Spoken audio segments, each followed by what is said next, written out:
I'm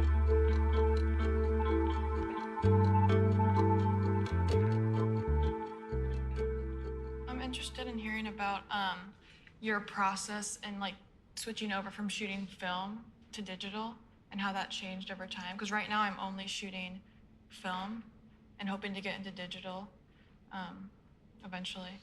Yeah, again, I think because I embrace the idea that I'm interested in content and not so much interested in the technical side of photography, you know, when digital came along, I mean, I didn't jump into it like that, but I just said, you know, it was too obvious that this is what was going to be. And I just didn't want to waste time not getting started, you know, and I just got started with it, you know. And do I mourn the loss of my Mamiya camera, the 647? I do. I mean, it was wonderful. I had a great lens on it. I had the 140. It was beautiful. I took Polaroids. You know, I loved it, but it was time to move on. I remember, I tell this story a lot, but in the 70s, you know, they stopped producing Kodachrome.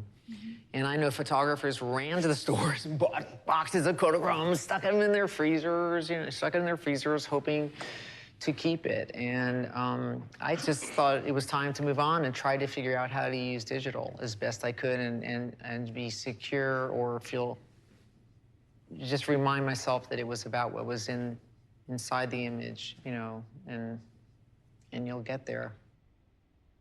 I do feel like my experience of learning in the darkroom, learning black and white, film in the camera, it had a kind of limitation to it that helped teach you. I think being limited is powerful to begin with. To have less choice of what can happen is a good learning tool. If you do this for a long time, everything changes, and you know, I'm not embracing it, but I'm learning about it like everyone else is learning about it. You know, I'm like this surprise that it's not really sharp, you know, and it kind of has this pretend sharp.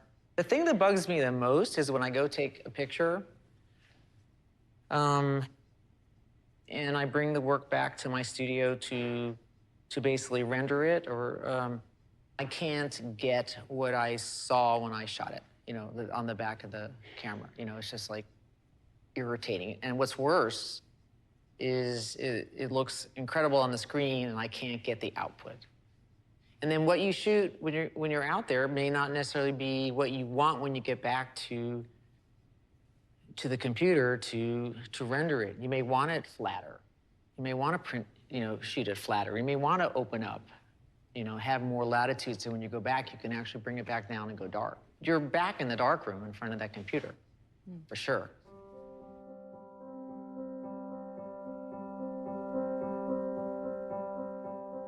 I was a little bit curious about your distinction between, so you said for a while you considered yourself a journalist, but then you were like, no, that's not really the case. And reading in one of the books that you gave us, you mentioned that you consider yourself now more like a conceptual artist who uses photography. Right now. Yeah. Now, I feel that way very strongly. I would like maybe to know, what do you think that shift is between photographer and conceptual artist? How do you see that switch? I think the digital, quite honestly. I do think the digital, that there's more play in the photograph itself, you know. I'm not afraid to, I want it to look like it does, it's not played with, but there's definitely work done, you know, to the point where I'd have to say it's coming to another place. Right. It's in another place, and I actually really like it. I like having that ability to sort of maybe change perspective in the background, you know, move someone over to the left. It's a little bizarre. It's definitely a whole new world, yeah. Is that how you, like I noticed in some pictures that the one that you did of Kanye and Kim, and it's from a mirror, like you can see that the mirror, but you weren't there. Like, did you just Photoshop yourself out? I did. Okay. Like, she's just not there. That's good. But you know what? We are really smart. We know something's been worked on or played with. It's not like we're not pulling wool over anyone's eyes. And that's the thing about the whole digital work now that's coming out is, I mean, I can't stand when it's blatant, you know, but it's like it is a whole other kind of genre coming out with the digital work now that you know, because we it's like people aren't that sharp. I mean, we're starting to see like, oh my God, you see all the, you know, what was the Gladiator film, the 300 or something? Anyone see it? It was very gory, but it was kind of incredible, you know, graphically, you know, interesting, you know, how sharp and everything weird it was. So things are meant to be sort of turned upside down and figured out. And you know, I do base my work on traditional photography and traditional photographs, but I like taking it somewhere else.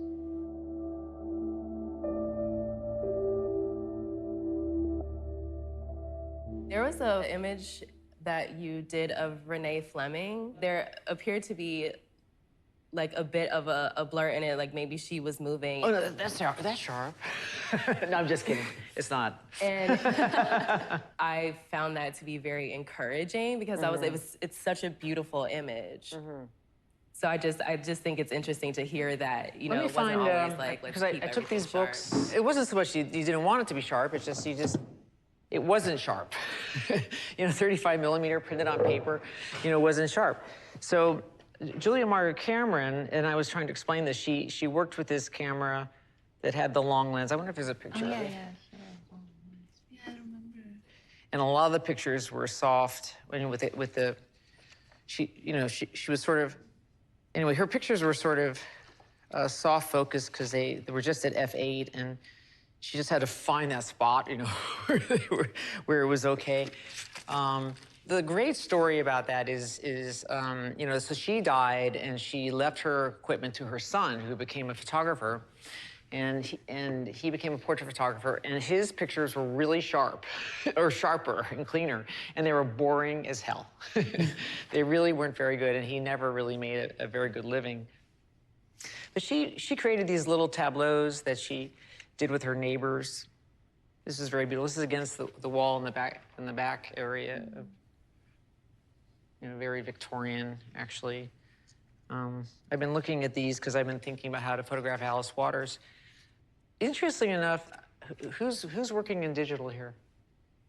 Yeah, are you finding that you have to be so critically sharp? I mean, you have to be right on to print it, because it seems to me it goes out of focus really easy, really fast and easy. It's just like, it's not, you think it's digital, everything is sharp. It's just not. Everything gets soft, like, you know, I have an Austrian assistant, and he says, I mean, it's not sharp, it's not sharp, it's not sharp. And like all the way through the shoot, he's telling me it's not sharp, you're out of focus. And finally I just say, don't talk to me anymore, you know?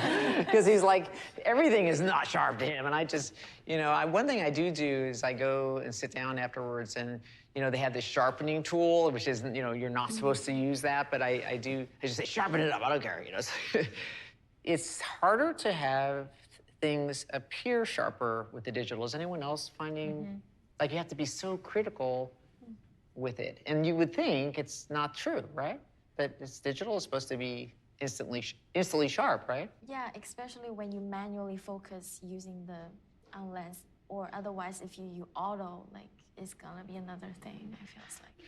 I mean, there are so many features on cameras now that are kind of amazing. The autofocus abilities now are amazing, but a lot of those smaller little cameras, those autofocuses, don't really autofocus, you know? They're autofocusing on something you don't particularly want them to autofocus on, and you still haven't gotten the hang of how to move that little throttle switch around or something. But there are pictures that are not, they're either camera movement, not me. I wouldn't, there's no way I would shake when I take a picture. No, I'm just kidding. There's camera movement. This means I move the camera or the subject is moved.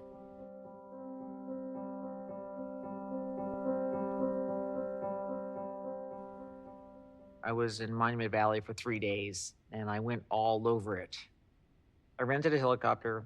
I made several side swipes by the fingers and took pictures, and of course, it couldn't help but be somewhat blurred.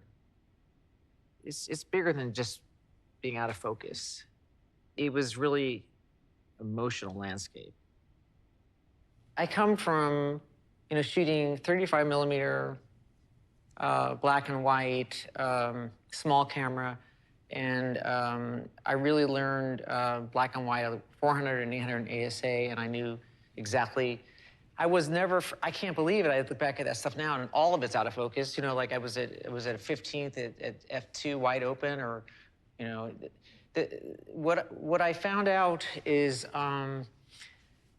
if the content is important, you just have to let it go, and some of it is not going to be sharp. I'm a very flat photographer. I like, mostly putting people up against the wall because I'm afraid of depth of field. I don't really know, like, that depth of field thing you have on your camera, and you're supposed to, has it ever worked for you? I've never understood it. Like, you have between this and this.